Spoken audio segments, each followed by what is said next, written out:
mula sa TV5 Media Center Reliant. Kasama ang buong puwersa ng News 5. Ito ang 28th KBP Golden Dove Awards Best TV Newscast. Frontline Pilipinas. Pagkahupa ng matinding baha sa Cebu, bukod sa mga sasakyan, may mga bangkay ding naglutangan. Mga kapatid nating Cebuano, matinding dakok kung paano silang babangon. Tanong ng marami, bakit ganyan kagrabe ang baha sa Cebu? Ang sinisisi ni Governor Baric 4, mga substandard na flood control project. Pati Palawan, hindi nakaligtas sa pananalasa ng Bagyong Tino. Ang mga residente napaiyak sa takot sa sobrang lakas ng hangin. Ya Allah, tama na po yung ulan. Allahu Akbar. Mga questionable umanong flood control project sa Davao, ininspeksyon ng DPWH at ICI. Kung sino naman ang bantay, siyang sinalakay. Sekyong mahimbing ang tulog, ninakawan ng baril.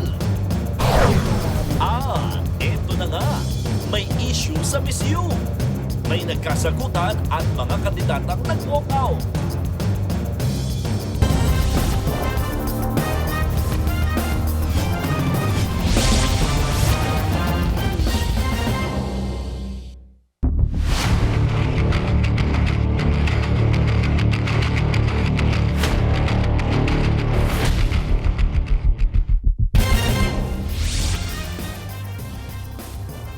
Tuloy-tuloy ang News 5 sa pagbabantay sa Bagyong Tino. Nasa frontline ng mga balita ang ating mga kapatid sa iba't ibang lugar sa Visayas. Halos 100 na ang naitalang patay sa probinsya pa lang ng Cebu. Ihahatid ni Dale Israel at Dave Abuel ang pinakahuling sitwasyon sa Cebu City. Kukumustahin din natin ang pinsala sa Talisay, Cebu kasama si Mon Valves. Habang live dito sa TV5 Media Center, si weather frontliner Alvin Pura para magbigay ng update sa galaw ng Bagyong Tino at sa isa pang paparating na bagyo. Umakyat na sa halos 100 ang mga nasawi sa pananalasa ng Bagyong Tino sa Cebu. At sa lawak ng pinsalang nilulog ng bagyo, nagdeklara na ng state of calamity ang lalawigan.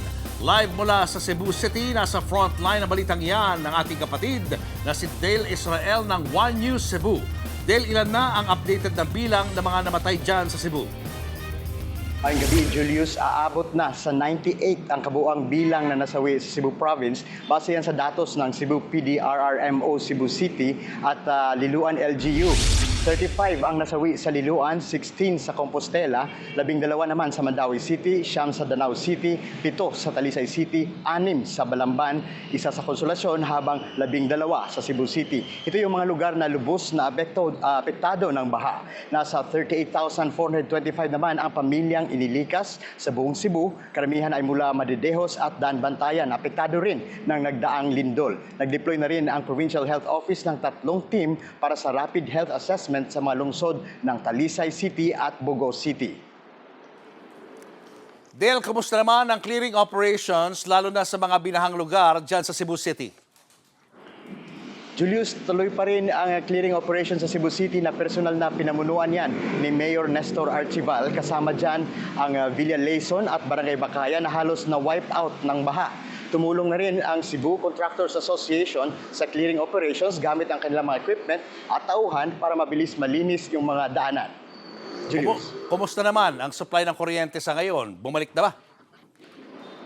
Julius, 15 LGU wala pa rin kuryente rito sa Cebu Province. May lugar ding walang signal kasama ang mga bayan ng Pilar, San Francisco, Oslo, Liloan at Danao City. Wala namang supply ng tubig sa San Francisco at Danao City. May mga ilang tulay rin na di pa mapadaanan tulad ng Ginsay Bridge sa Danao. Yan muna ang latest dito sa Cebu City. Balik sa inyo dyan, Julius. Maraming salamat, Dale Israel ng One News Cebu. Winasak ng malakas na hanging dala ng Bagyong Tino ang ilang tulay sa Palawan. Nagkalat din sa kalsada ang mga punong nabuwala at mga yerong nilipad. Meron pang ang residenteng naiyak sa sobrang takot. Nasa frontline ng balitang niya, si Gary De Leon.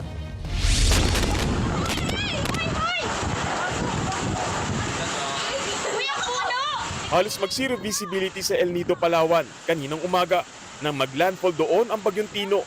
para bang may buhawi sa sobrang lakas ng hangin na sinabayan pa ng malakas na ulan.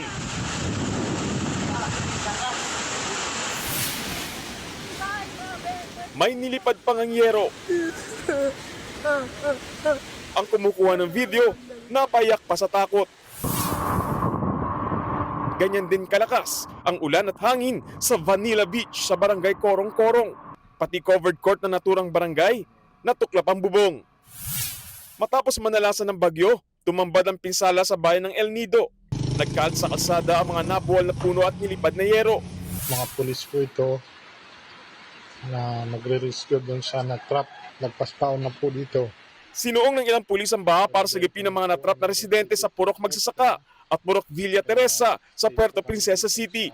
Halos bubong na lang ang makikita dahil sa taas ng tubig. Sa barangay Lukbuan, gumamit na ng rubber boat ang mga rescuer para sagipin ang mga stranded na residente. Pinasok naman ng baha ang mga bahay sa San Vicente, Palawan, kaninang madaling araw. So guys, putol na yung tulay dito sa Kimding, papuntang Port Barton. Hindi naman madaraanan ng anuman sasakyan ang tulay sa barangay Kemdeng papuntang Port Barton matapos itong bumigay. Sumuko na talaga. Winasak din ng bagyo ang hanging bridge sa barangay Bukana. Nasira rin ang hanging bridge sa barangay Karamay sa Rojas, Palawan. Umabot daw ang tubig dagat sa tulay at seawall. Mataas din ang baha sa barangay Tagumpay. Bubong na nga lang ng mga bahay ang nakikita. Kailangan nang sumakay sa bangka ang mga residente. Sa bayan ng Cuyo, kung saan naglandfall din ang bagyong Tino, nagsimula na ang clearing operations. Ilang bahay ang napinsala habang maraming puno ang nabuwal. Sa buong lalawigan ng Palawan, halos 38,000 ang apektado ng bagyo. Wala naman nasawi. Nagbabalita mula sa Frontline, Gary De Leon, News 5. Susunod sa pulsa CCTV. Baril ng nakatulog na sikyo, tinangay ng mga kawatan. At matinding pagbaha sa Cebu, isinisi ni Governor Pam Baricuatro sa mga palpak na flood control projects. Abangan ang lahat ng yan sa pagbabalik ng Frontline Pilipinas.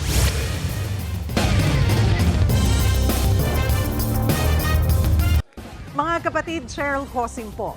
Maging maalam at may pakialam sa mga napapanahong issue at headlines. Mag-follow at mag-subscribe na sa social media pages ng News 5.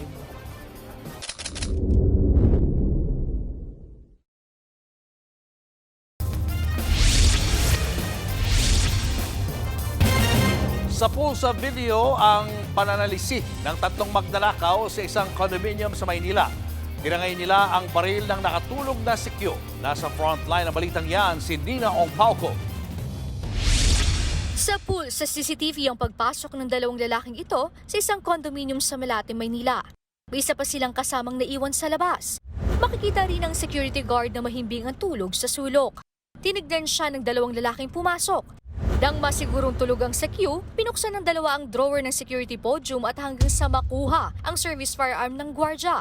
Ayon sa mga pulis, lumipas pa ang ilang minuto bago nagising ang sekyu at nalamang nawawala na ang kanyang baril. Yung kanyang baril, so para hindi sagabal sa pagupo, itinabi. So ang problema nung pagupo, kasabay na rin ng kanyang pagkaidlip.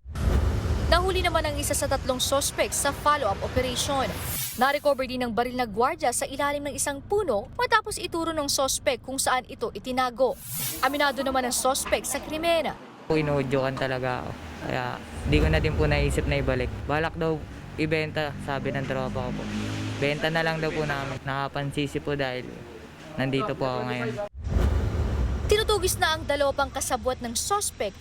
Maharap sila sa reklamong theft. Nagbabalita mula sa Frontline, Nina Ongpauco, News 5. Walang iwanan sa gitna ng bagyo, pati ang mga alagang hayop sinagip sa baha sa Cebu. Sa mga litrato mula sa Animal Kingdom Foundation, kitang karga-karga ng mga rescuer at residente ang mga aso. Meron pa ngang isinakay sa cooler para hindi lumubog sa baha. Pati alagang baboy, iniligtas din. Yun nga lang, may mga fur babies ding na iwang nakatali habang tumataas ang tubig. Paulit-ulit na paalala, huwag ikulong o itali ang mga alagang hayop kapag may kalamidad. Susunod, dating Congressman Zaldico, takot umuwi dahil may death threat daw? Panibagong bagyo na posibleng maging super typhoon tutumbukin ang Northern Luzon. At mga kandidata sa Miss Universe, bakit nag-walk out? Ang balitang yan, ihahatid mamaya live ni Robin Angeles. Yan at iba pa sa pagbabalik ng Frontline Pilipinas.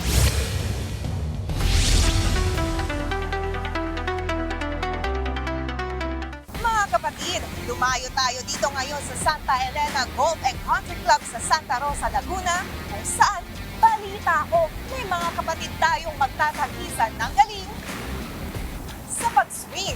Tara, nood tayo!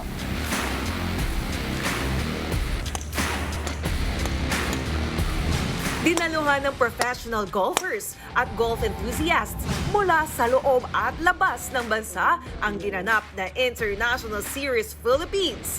Isa sa inabangan lalo ng Pinoy fans ang performance ng ating pangbato na si Miguel Tabuena.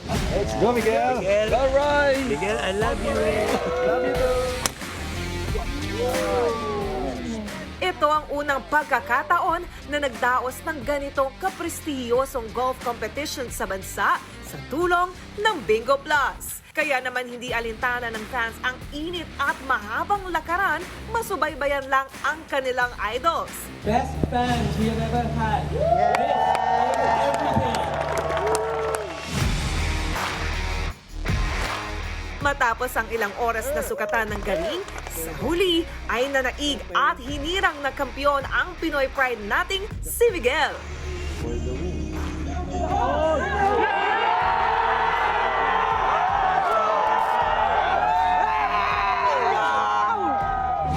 We did it, guys. Hindi man daw madali ang pinagdaanan bago nakamit ang panalo. Sulit dahil alay niya ang tagumpay sa mga nagmamahal at sumusuportang kababayan. There's no easy way to be successful. There's a lot of sacrifices that have been made on my part. It's not easy to compete in front of all of you, and I'm just glad that I was able to win it for all of you guys. Isa lang si Miguel sa mga atletang sinusuportahan ng Bingo Plus. Ang mga gaya niya ang magiging inspirasyon para mas marami pang atleta ang magpamalas ng galing sa buong mundo. Today we are not only celebrating the birth of a champion, but also honoring the excellence and sportsmanship which a game of golf represents. Nalaman na nga kung sino ang the best of the best sa kompetisyong ito. Hindi lang nagkasukatan ng sportsmanship, muli ring napatunayan na may angking galing ang Pinoy sa alinmang sports.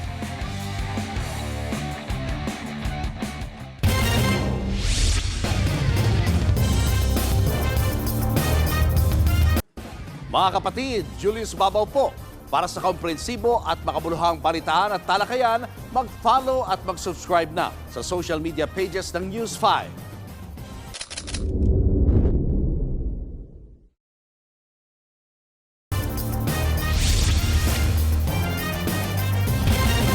Natatakot daw umuwi si dating ako Bicol Party List Representative Zaldico dahil may banta umano sa kanyang buhay. Giit ng abogado ni Ko, haharap lang daw ito sa mga pagdinig kaugnay sa flood control scam kapag ligtas na siyang makakauwi. Hindi rin daw alam ng kanyang abogado kung nasaan ngayon ang dating kongresista. Pinabulaanan din nito ang aligasyong may mga pag-aari si Ko na mga bilyong pisong halaga ng aircraft. Ang kumpanya raw ng Misibis Aviation na may kinalaman kay Ko ang nagmamay-ari ng mga ito. Nanindigan din ang kampo ng dating kongresista na hindi na sila magsusumite ng kontra-salaysay sa ombudsman. Sa ibang balita, patay ang isang driver matapos sumalpok ang minamaneho niyang tractor head sa poste ng Skyway sa Quezon City. Wasak ang harapan ng tractor head. Nakaipit pa ang binti ng driver nang madatnan ng mga rescuers sa G. Araneta Avenue. Pahirapan din ang pagsagip sa pahinante. Agad na isinugod sa ospital ang dalawa pero namatay ang driver kalaunan. Inimbestigahan na ang sanhi na aksidente.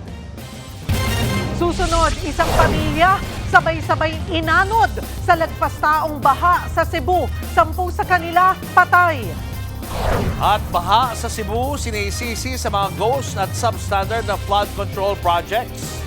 Tutok lang mga kapatid, magbabalik pa ang Frontline Pilipinas.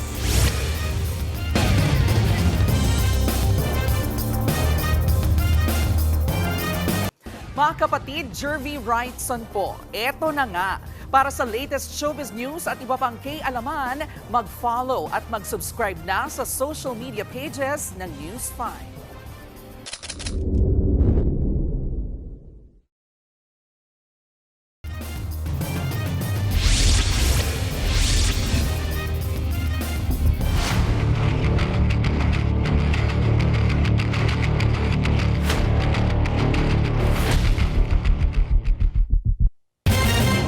Paghupa ng baha, lumutang naman na ang mga bangkay sa Cebu. Kabilang sa mga namatay ang 10 kaanak ng isang padre de pamilya. Live mula sa Cebu City, nasa frontline ng balitang yan si Dave Abuel. Dave, ano na ang sitwasyon dyan sa mga sandaling ito?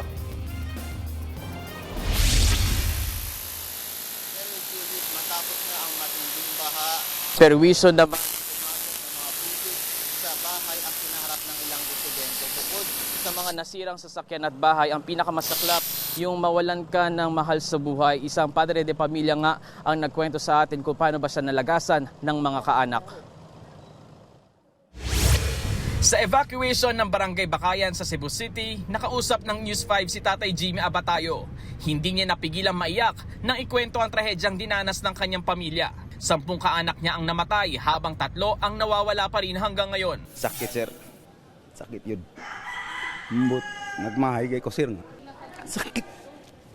Daghan. Ako yung nagpalaki sa kanila. Sakit.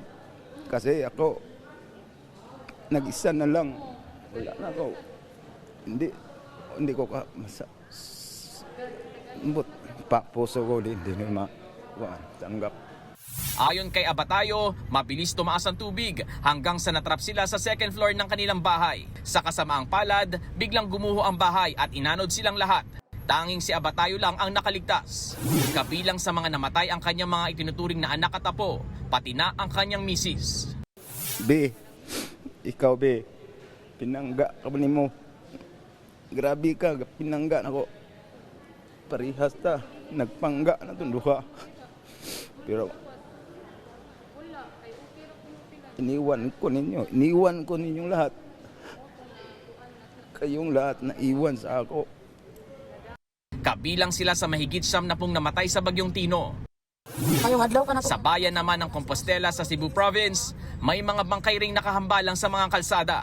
Inanod ng matinding baha, pati mga bahay winasak ng bagyo. Good morning mga kapatid, nandito kami, naanod yung bahay namin. Nagkumpulan sa mga bubong ng bahay ang mga residenteng yan sa Mandaue City. Habang lubog sa rumaragas ng baha ang kalsada. Taas ng bahay, naanod yung tinitirahan namin. Ang ilan nakapayong, pero ang mga babaeng yan, whiteboard ang ginamit na panangga sa ulan. Sa pagsampa rin sa bubong nakaligtas ang pamilya ni Gwency Glidel Casas. Nagtalukbong sila ng trapal, panangga sa hangin at ulan. Isa sa kanila nakayakap sa Santo Niño. Ang pamilya naman ni Esteban Roy sa Talisay, sa bubungan na rin muna nanatili. Pataas kasi ng pataas ang tubig sa kalsada. Sa drone video namang ito, kita ang mga sasakyang inanod ng baha. Nagpatong-patong at humambalang ang mga ito sa eskinita. Ang puting SUV na yan, nakasubsob ang nguso sa putikan. Meron ding mga sasakyang tumagilid. Bukod sa mga sasakyan, wasak-wasak din ang mga bahay. May mga natibag na pader. Nagkalat ang mga basura at nabalot naman ng putik ang mga bahay. Ang mga residente, hindi alam kung paano magsisimulang muli. Sobrang hirap nga maglimas kahit gumamit ka ng pala, sobrang hirap. Yung mga appliances, wala na putik na. Paano po kayo ngayon babangon? Ayun ang hindi ko alam. Pero God will provide. Cheryl Julius, base doon sa naging advisory ng Visayan Electric Company kaninang hapon o yun yung supplier ng kuryente dito sa Cebu City, more than 50% ng mga customer nila ay na-restore na yung supply ng kuryente. Ibig sabihin may mga lugar pa rin dito sa Cebu City na walang kuryente. Kaninang tanghali na pagbigyan tayo ng ilang residente dito sa Villa del Rio na makita yung sitwasyon sa kanilang mga bahay at nakita nga natin yung paglilimas nila ng putik. Regarding naman doon sa evacuation data sa evacuation center, sinubukan natin humingi ng panibagong datos sa mga otoridad pero hindi pa sila nakapagbigay ng panibagong datos. Ang sabi nila sa atin, meron naman ng mga residente ang umuwi na sa kanilang bahay matapos ngang gumanda yung panahon kaninang tanghali. Yan muna ang latest mula dito sa Cebu City. Balik sa inyo dyan sa studio. Maraming salamat, Dave Abuel. Patuloy ang paglobo ng mga napapaulat na namatay dahil sa bagyong Tino. Sa Visayas, isang babae ang nanonood lang ng TV nang biglang mabagsakan ng bato. Habang isang pamilya naman ang na-trap sa bahay nilang nabagsakan ng puno. Nasa frontline ng balitang yan, si Gary De Leon. Napatakbo ang mga residente sa Barangay Concordia sa Nueva Valencia, Guimaras, na makarinig ng malakas na kalabog. Nang kanilang puntahan, tumambad sa kanila ang malaking puno ng nyog na bumagsak sa isang bahay. Wasak at gumuha na turang bahay, nagawa lamang sa kahoy at yero. Hinahanap naman ng mga residente ang humingi ng tulong sa loob nito. Natrap sa loob ang isang pamilya. Nagtulong-tulong ang mga residente para iangat ang natumbang puno. Hindi na idinitalye kung ilang miyembro ng pamilya ang natrap pero ayon sa mga otoridad, ligtas silang lahat. Natumba ang puno sa kasagsagan ng pananalasa ng bagyong Tino. Sa Balehermoso, sa Negros Oriental naman, patay ang isang babaeng nanonood ng TV sa sala ng kanyang bahay sa Barangay Tabon. Nang biglang nabagsakan ang bahay ng malaking tipak ng batong galing sa bundok. Napuruan sa ulo ang biktima. Dinala siya sa ospital pero namatay rin kalaunan. Naglalaki ang bato rin na mas malaki pa sa tao ang inanod sa Canlaon City sa Negros Oriental pa rin. Tinamaan nito at winasak ang mga bahay sa tabing ilog. 12 ang patay, habang may ilan pang nawawala. Nagbabalita mula sa frontline, Gary De Leon, News 5. Gumuho ang bahagi ng operational area ng mga rolling cargos sa Ormoc Port sa Leyte. Yan ay matapos hampasin ng malakas na alon na dala ng bagyong Tino. Live mula sa Talisay, Cebu, nasa frontline ng balitang yan, si Mon Gualvez. Mon, kumusta na ang Pantalan? Gaano kalaki ang pinsala nito? Julius, bago yan, bigyan ko lang muna kayo ng maikling update dito sa Talisay City sa Cebu kung saan balot pa rin ng putik ang maraming lugar dito matapos nga ang pananalasa ng bagyong Tino. Pero bago tayo makarating dito, talagang kinailangan natin sumakay ng barko galing sa Ormoc Port at dito nakita namin yung grabing pinsala din ng iniwan ng bagyo sa naturang Pantalan. Kuha sa video ang malalakas na hampas ng alon kahapon sa Ormoc Port sa kasagsagan ng bagyong Tino. Kinaumagahan, tumambad ang pinsala sa Pantalan. Nagkabitak-bitak ang bahagi ng dinadaungan ng mga barko. Nagkalat din ang mga bricks na nasa ibabaw nito. Halos maubos na rin ang laman nitong lupa o semento sa ilalim. Ang lakas ng current talaga. Ang lakas ng current. Pumasok talaga yung malalakas na alon. Pag lumalakas yung current, nahuhukay, nasisira, nabibiyak. Sa tansya ng Philippine Ports Authority sa Ormoc, aabot sa 20% ng Pantalan ang nasira ng bagyong Tino. Umaabot sa 2 metro na yung lalim nitong nangyaring pagtibag dito sa bahagi ng port. Ang problema, pinasok na kasi ito ng tubig dahil sa mga awang na dinulot naman ng mga nagdaang kalamidad gaya ng lindol at iba pang bagyo. Pero paniniguro ng PPA, hindi maaantala ang operasyon ng Ormoc Port. Kinonfine namin yung area. Malilimit lang natin yung number of vessels. Yung area na na-damage, hindi natin padaanan. Malaki-laki pa naman ang area na pwede. 2 araw din nakansela mga biyahe ng barko sa Ormoc dahil sa bagyo. Kaya nang payagan ulit na makapaglayag ngayong araw, blockbuster ang pila ng mga pasaherong gusto kaagad makasakay. Isa na riyan ng BPO worker na si TJ. Kahapon pa raw sana ang biyahe niya pa Cebu City para sa trabaho. Pero ikinadismayan niya ang magulong sistema sa mga ticketing office. Dapat talaga ihiwalay yung sa rebooking and at the same time yung booking para mas madali talaga. Kasi kung naghalo-halo kasi yung mga may nagbubook pa lang ngayon, medyo nakaka-hassle talaga ng sobra. Ang isang shipping line kasi tumanggap ng 6 a.m. trip kahit wala pa namang barko sa port dahil katatapos lamang ng bagyo. Reklamo pa ng ilan, patuloy daw itong tumatanggap ng mga bagong pasahero imbis na unahin yung mga apektado ng nakanselang biyahe. Sa pahayag ng OceanJet, humingi sila ng paumanhin sa patuloy na pagkuha ng bookings via online. Dahil sa system limitations, hindi raw nila na-block kaagad ang mga website transactions. At kapag ganito may mga kalamidad, pinipilit naman daw nilang maglaan ng hiwalay na lane para sa mga nakanselang trip. Pero naging hamon daw ang limitadong bilang ng kanilang mga teller para maipatupad ito.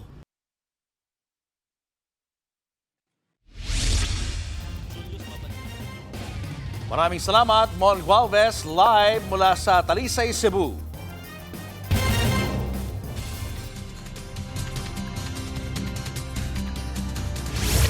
Weather update tayo mga kapatid, patuloy nga nating binabantayan itong dalawang bagyo sa loob at labas ng ating Philippine Area of Responsibility.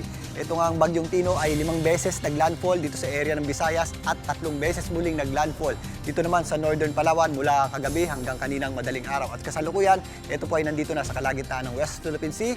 Ang bagyong Tino po ay huling namata ng Pag-asa sa layong 330 kilometers east-northeast ng Pag-asa Island, dyan po sa Kalayaan, parte po ng Palawan. Ito po ay lumalakas pa dahil nga ito po ay nasa dagat muli. Ito po ay may taglay ng lakas na hanginan na nasa 140 kilometers per hour malapit sa kanyang gitna at kuminsan may mga pagbugsong umabot sa 170 kilometers per hour. Ito po ay nasa typhoon category pa din at patuloy na kumikilos pakanluran, hilagang kanluran sa bilis na 30 kilometers per hour. Mamayang gabi hanggang mamayang madaling araw, ito ay inaasahan din natin makalabas na ng ating Philippine Area of Responsibility. Pero sa kasalukuyan, yung kanyang mga panglabas na kaulapan ay sumasabit pa rin po dito sa ilang bahagi ng Palawan. Samantalang, binabantayan din natin itong bagyo sa labas ng ating Philippine Area of Responsibility na nasa layong 1,870 kilometers east ng northeastern Mindanao. Ito ay halos hindi kumikilos dyan po sa may area na malapit sa Guam, pero inaasahan natin ang paglakas niyan sa mga susunod na araw at posibleng makapasok sa ating PAR as a typhoon category na sa darating na Sabado ng umaga at posible pa yung umabot sa hanggang super typhoon category. Ito ibabantayan natin sa mga susunod na araw dahil kapag panahon nga ng amihan ay mataas ang tsansa na naglalandfall o tumatama sa lupa ang ating mga bagyo. Pero dahil nga nakakabit pa yung kanyang nakakadikit pa yung outer wind field nitong bagyong si Tino, meron pa rin pong nakataas na tropical cyclone, wind signal number 2 ang Pag-asa dito po sa Kalayaan Islands. Signal number 1 pa rin po dito po sa mga areas ng Occidental Mindoro, kasama po dyan ang Lumang Islands at ang natitirang bahagi ng Palawan. Pero ito po mga tropical cyclone wind signal natin ay mababawasan din kasabay po ng paglayo pa nitong bagyong Tino. Maliban dyan, meron pa rin po tayong mataas na tsansa ng pagulan sa mga areas ng Palawan, Mindoro, maging dito sa eastern section ng Northern Luzon at Central Luzon, kasama po dyan ang ilang bahagi ng Calabarzon dahil naman doon sa epekto ng ating shear line. Pero kasabay po ng paglabas itong bagyong Tino, mababawasan din po ang pagulan natin sa malaking bahagi ng ating bansa. Gamitin natin yung mas maaliwalas sa panahon sa mga susunod na araw sa paghahanda naman sa posibleng pagdikit nitong posibleng tawagin nating bagyong Uwan. Yan po ay maaaring mas malapit na dito sa Bicol region sa darating na linggo at mas malapit naman po yan dito sa mainland Luzon sa darating na Lunes. Ito po ay paghahandaan natin dahil ito po ay magiging super typhoon. Magkakaroon po ito ng mapaminsalang hangin malapit sa kanyang gitna at meron din po yung malalakas na daladalang mga pag-ulan. Samantalang dito rin sa Metro Manila, mas maaliwalas na po ang panahon natin in the next 2 to 3 days. At if ever may mga pagulan tayo, ito po yung mga pulo-pulo na lamang o yung mga pagulan na kadalasan nangyayari tuwing hapon at gabi. Kaya ugaliin pa rin po natin ang pagdadala ng payong sa mga may lakad ngayong darating na weekend. Uli ako po ang inyong weather frontliner, Alvin Pura, na lagi may panahon para sa iyo. Sinisisi ni Cebu Governor Pam Baricuatro ang mga substandard na flood control project. Kaya matindi ang baha sa kanilang lalawigan. Sa panayam sa Ted Filon at DJ Chacha, sinabi ng gobernadora na higit 26 billion pesos ang flood control project sa Cebu. Pero hindi raw nito napigilan ang pagbaha na itinuturing ng pinakamalala sa kanilang kasaysayan. Giit ng gobernadora, dapat managot ang mga may pakana sa mga substandard projects. I think substandard yung mga flood control projects in that area. Hindi ganito yung Ted, never in the history, by far, this is the worst, flash flood caused by a typhoon that ever happened in the history of Cebu. Ito yung pinakagrabe. Actually, Ted, mas grabe pa tong Tino kaysa Odette. Kasi yung Odette, it was the wind. Itong Tino, flash flood.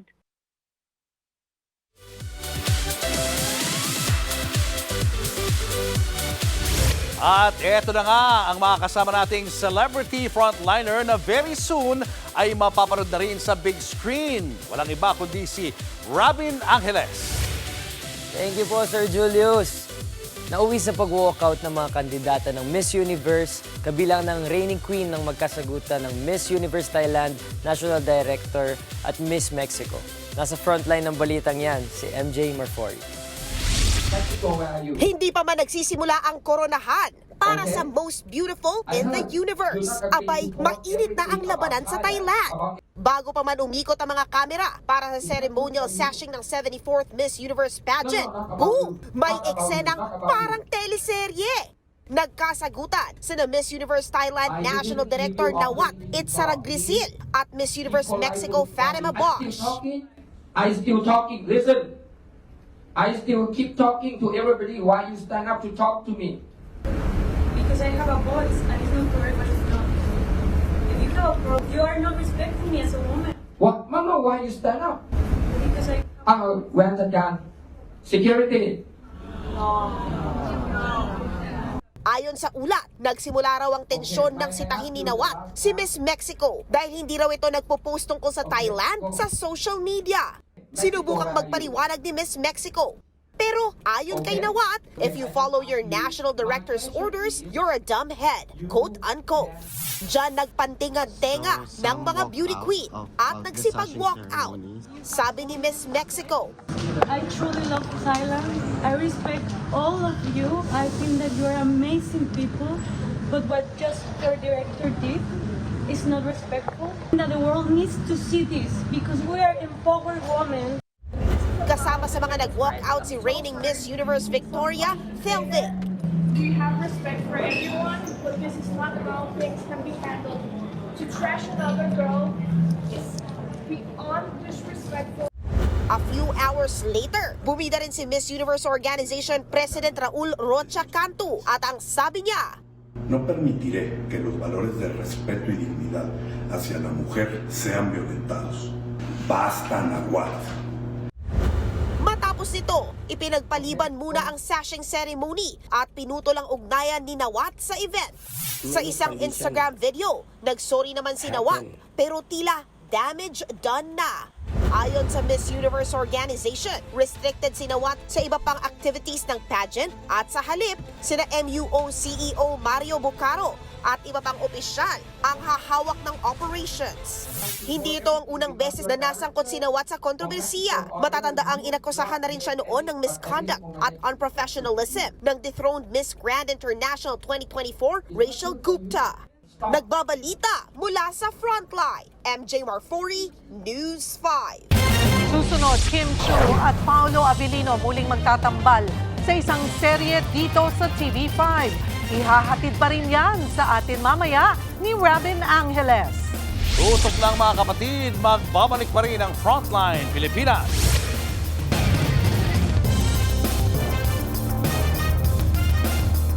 Mga kapatid, Cheryl Cosim po. Maging maalam at may pakialam sa mga napapanahong issue at headlines. Mag-follow at mag-subscribe na sa social media pages ng News 5.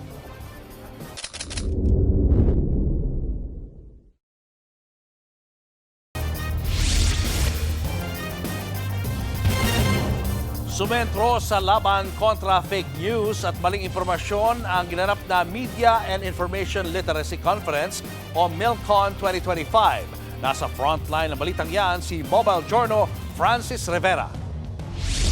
Sa panahon ngayon na kahit sino pwedeng maging source ng balita, may nagsabi man o artificial intelligence o AI lang pala, importante ang critical thinking. Mag-think ka muna bago mag-share. Sa ginanap ng Media and Information Literacy o MILCON 2025 ng Think Ka Muna Pilipinas at UNESCO sa SMX Aura, pinag-usapan kung paano tuturo ang maging media smart ang bawat Pilipino, lalo na mga kabataan sa gitna ng fake news, AI at walang katapusang pag-scroll. Ang programa ay pinangunahan ni CEO and President of MediaQuest and Signal Jane Jimenez Basas. Our role in the media sector is to ensure that the information is given out there and that the conversation continues to happen across all sectors and across the entire Philippines. Present din si Senator Bam Aquino. Binigyan diin niya ang mga kabataang lumalaban sa fake news at ang mga kabataang nagsasabing hindi dapat inormalize ang korupsyon. Napakahalaga po ng media literacy sa panahon ngayon na yung pagkakaroon po ng media literacy sa ating mga eskwelahan, yan po yung defense ng ating mga kabataan pagdating po sa maling impormasyon. Itong Milcom 2025 ay paraan para mas maging mulat ang lahat sa mga tama at maling impormasyon. Si MediaQuest Chairman Manny V. Pangilinan nagpaalala sa lahat ng social media users. Maraming bumabalto sa katotohanan, pero mas madami tayong mas gusto ang katotohanan. Let us now grow weary of the work of discernment, and in the Lord's words, let us go forth and multiply. Let us invite more Filipinos into this alliance of truth seekers. Kaya bago mag-share, bago mag-comment at bago mag-viral, dapat think ka muna. Nagbabalita mula sa Frontline, Mobile Journal Francis Rivera.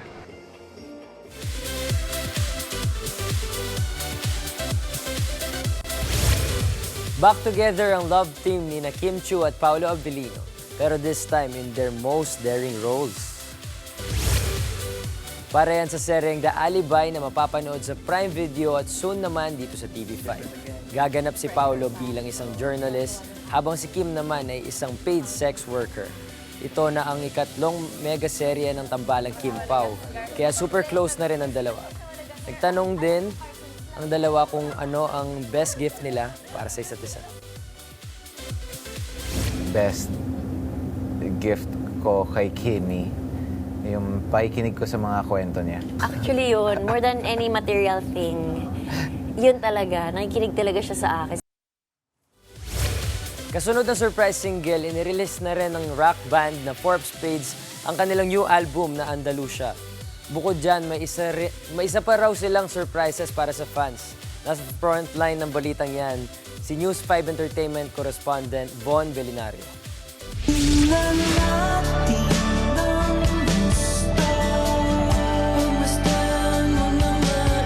After more than 6 long years, heto na uli sila. Four Spades is back in the limelight. Kasunod ng matagumpay na release ng kanilang comeback single na Aura, tinodo ng banda ang pagbabalik sa pamamagitan ng bago nilang album, ang Andalusia. Meron itong 12 tracks tungkol sa pagkakaibigan. Isang love letter daw ito para sa samahan nilang minsang sinubok ng panahon. Yung pagsasama naming apat parang simbolo na rin siya ng hope. Sa 6 na taong hiatus, marami raw silang natutunan. Mas natuto kami sa life and mas nagkaroon kami ng respeto sa isa't isa.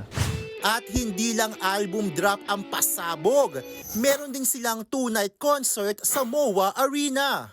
Available na sa mga streaming platforms ang Andalusia album ng Four of Spades. Nagbabalita mula sa Frontline, Von Belinario, News 5. At maraming salamat sa iyo, Robin, for joining us tonight. Pwedeng-pwede nang pumalit. Oo nga. Pwede. At congratulations din, Robin, dahil soon, mapapanood ka na rin sa mga sinihan. Yes po. Tell us about this. Maraming salamat din po sa inyo for having me here.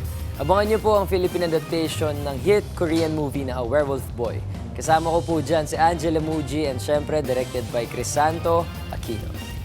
Mga natin yan, Werewolf Boy. Yes po, malapit na po yan. So magiging kang werewolf doon, ha? Opo, nagta-transform po talaga ako dyan. Nandun ba yung pressure? Kasi adaptation Korean. Opo, super, syempre, Song Joong Ki po yung gumanap dyan. So iba po yung pressure talaga. So yun ang level mo. Kailangan po na galingan talaga.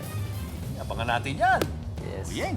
At ito, aabangan din natin. Alam mo ba, Apu and Robin, 50 days na lang, Pasko na. Tama ka dyan. Abangan niyo ulit kami bukas dito sa TV5 sa 1PH, RPTV, True TV at 105.9 True FM. Kami ang inyong mga kapatid sa Balitaan at Public Service. Walang iwanan sa Frontline Pilipinas.